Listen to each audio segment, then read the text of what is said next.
अस्सलाम वालेकुम दोस्तों, मैं हूं एहसन। दोस्तों, हाल ही में चाइना के एक पैलियोंटोलॉजिस्ट के हाथ 1,46,000 साल पुराना एक ऐसा ह्यूमन स्कल लगा है जिसने हमारे 100 साल की मेहनत से बनाए ह्यूमन ओरिजिन ट्री पर भी सवाल खड़े कर दिए हैं, क्योंकि ये स्कल इस ह्यूमन ओरिजिन ट्री पर मौजूद किसी भी स्कल से बिल्कुल भी मिलती जुलती नहीं है। और जो कुछ आज तक हम किताबों में पढ़ते आए हैं कि हम आजकल के इंसान होमो सैपियंस से इवॉल्व हुए हैं, शायद ये अब एक सवाल का निशान बन जाएगा। दरअसल 1933 में जापान और चाइना के दरमियान जंग छिड़ गई थी। जापान चाइना पर मुसलसल अटैक कर रहा था और इन्हीं हमलों से बचने के लिए जापान ने हार्बिन सिटी के ड्रैगन रिवर के ऊपर इमरजेंसी ट्रांसपोर्ट के लिए रेलवे ट्रैक्स बिल्ड करना शुरू कर दिए थे। लेकिन वहां पर एक दिन काम के दौरान एक मजदूर के हाथ एक इंसानी खोपड़ी लग गई। वो मजदूर उसे अपनी एक न्यू डिस्कवरी समझकर बहुत खुश हुआ और वो बगैर किसी दूसरे मजदूर से इस बात का जिक्र किए फौरन इस स्कल को लेकर अपने घर चला गया और फिर ऐसे चुपचाप इस स्कल को 80 साल तक उस कुएं में छुपाए रखा। और जब वो अपनी जिंदगी की आखिरी सांसें ले रहा था, तब इसने अपने पोते पोतियों को इस सारे वाकये के बारे में बताया और वसीयत की कि इस स्कल को वहां से निकाल कर एक एंटीक समझकर अपने पास महफूज कर लेना। लेकिन हाल ही में स्कल को रिकवर कर लिया गया। इस स्कल की खबर चाइना के एक पैलियोंटोलॉजिस्ट को लग गई। इन्होंने फौरन ही इस पर रिसर्च स्टार्ट करने का ऑर्डर दिया। रिसर्च के दौरान जब साइंसदानों ने इसकी कार्बन डेटिंग की तो वो सब लोग हैरान रह गए, क्योंकि ये स्कल हमारे ह्यूमन एवोल्यूशन कॉन्सेप्ट को ही गलत साबित कर रहा है। क्योंकि स्कल का जो हिस्सा मिला था वो आधा अधूरा था और इस बेस पर डायरेक्ट किसी भी नतीजे पर आना गलत साबित हो सकता था। इसीलिए साइंसदानों ने एक नई तरकीब अपनाई। इन्होंने सबसे पहले इस स्कल को 95 ह्यूमन फॉसिल्स के जा से मैच करने की कोशिश की। अगेन दे वर शॉक्ड, क्योंकि एक भी ह्यूमन स्कल से ये स्कल मैच नहीं कर रहा था। हत्ता कि इसके 3D स्कैन को AI की मदद से ह्यूमन एवोल्यूशन ट्री में भी फिट करने की कोशिश की गई। लेकिन मिलियन ऑफ पॉसिबिलिटीज में से AI ने हर दफा इसे एक नई ब्रांच में प्लेस किया। अब अगर देखा जाए तो साइंटिस्ट्स का अपनाया गया हर मेथड सिर्फ नए स्पीशीज की तरफ ही इशारा कर रहा था और इसीलिए मजबूरन साइंटिस्ट्स को इसके लिए एक नई ब्रांच बनाना पड़ेगी और इन्होंने इसे होमो लोंगिका नाम दिया, जिसका मतलब ड्रैगन मैन है।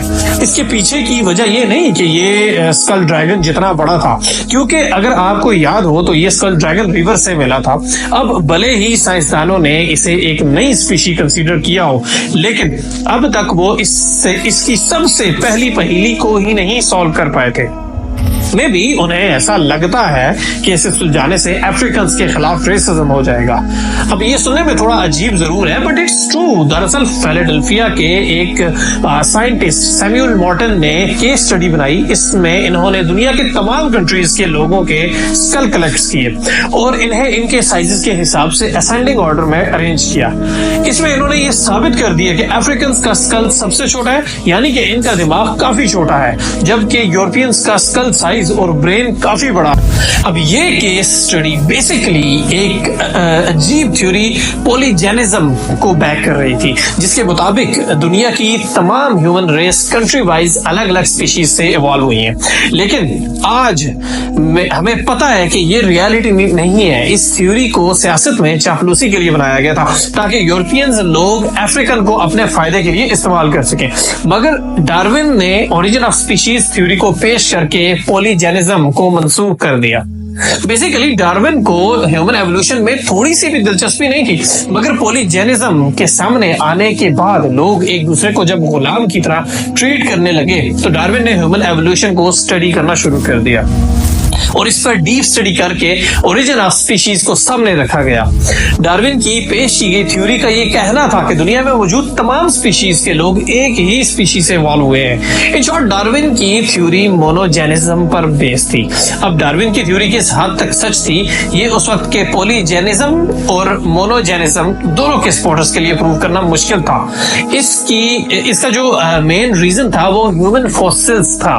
बेसिकली उस वक्त में जो ह्यूमन फॉसिल्स थे वो तादाद में काफी कम थे और इसी वजह से अपनी थ्योरी को सही साबित करने के लिए अलग अलग ह्यूमन फॉसिल्स को ढूंढने की रेस शुरू हो गई और इस रेस में इन्हें कई सारे ह्यूमन फॉसिल्स मिले और इन सब की मदद से इन्होंने एक ह्यूमन ओरिजिन ट्री बनाया।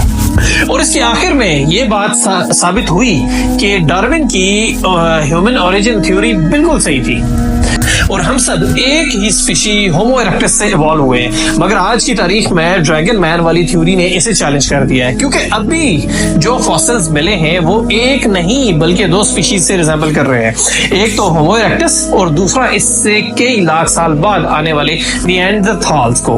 तो ड्रैगन मैन ने हमारे एवोल्यूशन ट्री को इसलिए चैलेंज किया है कि अगर हम अपनी हिस्ट्री को देखें तो 33 लाख साल पहले अर्थ पर ऑस्ट्रालोपिथेसीन एग्जिस्ट करते थे जो चिंपैंजी से इवॉल्व हुए थे। ये हंटिंग के लिए पहले से ही स्टोन टूल्स का इस्तेमाल करते थे और इन टूल्स को बनाने के लिए दिमाग चलाने की वजह से इनके दिमाग का वॉल्यूम चिंपैंजी से ब्रेन के वॉल्यूम से जो है तो वो 400 क्यूबिक सेंटीमीटर तक बढ़ गया था। बस सिर्फ इनके हाथ अभी भी चिंपैंजीज की तरह लंबे थे और स्पाइन एस शेप थी, जिसकी वजह से ये झुक कर चलते थे। मगर आहिस्ता आहिस्ता ये हैंडी टूल्स बनाने में एक्सपर्ट हो गए जो पॉइंटेड और शार्प भी थे। और इन टूल्स को बनाने के लिए दिमाग चलाने की वजह से इनका दिमाग का वॉल्यूम चिंपैंजीज के ब्रेन के वॉल्यूम से 400 क्यूबिक सेंटीमीटर तक बढ़ गया।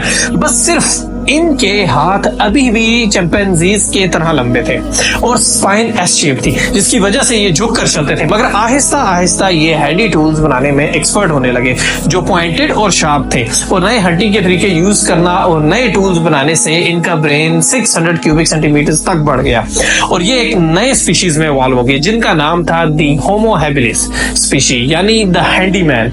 लेकिन हंटिंग और एमिंग के लिए स्पाइन का सीधा होना अभी भी एक बहुत ही बड़ी नेसेसिटी थी और इसीलिए ग्रेजुअली इन्होंने इस पोस्चर को अडॉप्ट करना शुरू कर दिया और आज से तकरीबन 13 लाख साल पहले वो पूरी तरह से सीधे चलने वाले पहले ह्यूमन स्पीशीज में होमो इरेक्टस में इवॉल्व हो गए।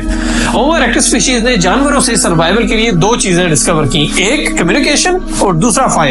कम्युनिकेशन की वजह से वो एक दूसरे को डायरेक्शंस देकर कोऑर्डिनेट करके बड़े जानवर को भी मार सकते थे और आग की मदद से इन्हें पकाकर खा भी सकते थे।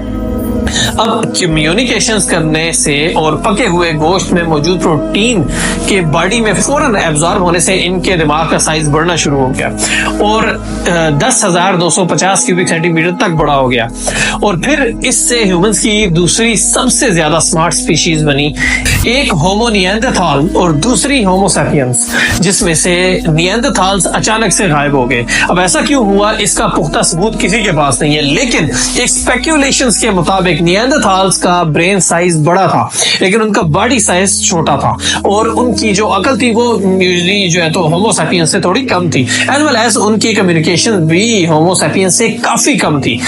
ज्यादा तक एक्सपर्ट्स जो थे उनके कंसेंसस ये है कि इसके मल्टीपल रीजंस हो सकते हैं, जिनमें से एक ये कि शायद वो उस जमाने के एक्सट्रीम क्लाइमेट और नेचुरल चेंजेस को झेल नहीं पाए होंगे और इन वजूहात की बिना पर जो है तो निएंडरथाल्स एक्सटिंक्ट स्पीशी हो गए और सिर्फ होमो सैपियंस बाकी रह गए जो कि हम हैं। दोस्तों, अब इस सारी थ्योरी में कहीं आपको होमो लॉन्गीज यानी ड्रैगन मैन का जिक्र नहीं मिला।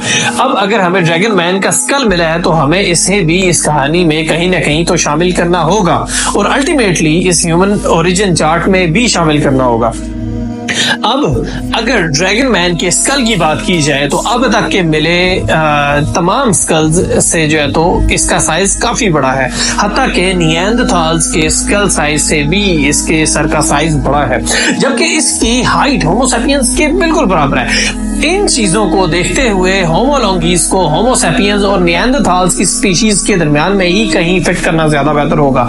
अब अगर हम इसकी फेशियल फीचर्स के बारे में बात करें तो इसके आईब्रोज के रिजेस थोड़ा बाहर की तरफ निकले हुए हैं और इसके दांत होमो इरेक्टस स्पीशीज से मिलते जुलते हैं। तो इस फीचर के हिसाब से इसे ओल्ड ह्यूमन स्पीशीज होमो इरेक्टस के आसपास कहीं ना कहीं होना चाहिए, लेकिन अगर इसे वहां पर प्लेस किया गया तो ये पूरा एवोल्यूशन ट्री डिसरप्ट हो जाएगा, क्योंकि जैसे कि हमने देखा एवोल्यूशन के साथ साथ ब्रेन के साइजेस भी बढ़ते आए हैं, यानी ये स्पीशी ह्यूमन एवोल्यूशन की एक सबसे बड़ी पहेली है, क्योंकि साइंटिस्ट प्रॉपरली आंसर नहीं कर पा रहे कि आखिर इसके पीछे की पूरी कहानी क्या है। और दोस्तों हमें इसकी काफी भारी कीमत अदा करनी पड़ेगी, क्योंकि इसमें कई बीमारियां लाइलाज बन के ही रह जाती हैं, क्योंकि ऐसी कई बीमारियां हैं जो आज ह्यूमन एवोल्यूशन की वजह से हमें देखने को मिली हैं। फॉर एग्जांपल लैक्टोज इंटॉलरेंस को ही आप अगर ले लें, आज दुनिया की 68% आबादी खास तौर पे अफ्रीकन और एशियंस लैक्टोज इंटॉलरेंट है, जिसके पीछे का मेन रीजन ह्यूमन एवोल्यूशन है।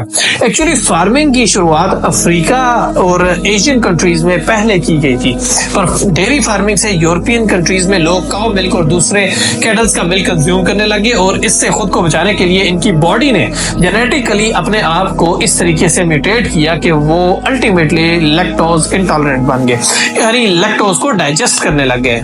इसका प्रूफ आप खुद 2017 के नेशनल इंस्टीट्यूट ऑफ हेल्थ के रिसर्च सर्वे में देख सकते हैं कि यूरोपियन कंट्रीज जैसे कि डेनमार्क, स्वीडन, नॉर्वे वगैरह के लोग काफी ज्यादा लैक्टोज इंटॉलरेंट है, लेकिन एशियन कंट्रीज के लोग जैसे इन एबिलिटीज और जेनेटिक न्यूट्रिशन को ट्रैक कर सकते हैं और कई बीमारी का रीजन ढूंढ सकते हैं और इसके अलावा इसके कई सॉल्यूशंस भी निकाल सकते हैं। जैसे कि हाल ही में यूके के साइंटिस्ट ने माइटोकॉन्ड्रियल म्यूटेशन से होने वाले डिजीज के इलाज के लिए एक नए मेथड को इंट्रोड्यूस किया है। आपने इसके बारे में शायद कभी नहीं सुना होगा। मैं अपनी अगली वीडियो में इसके बारे में डिटेल से बात करूंगा। शुक्रिया।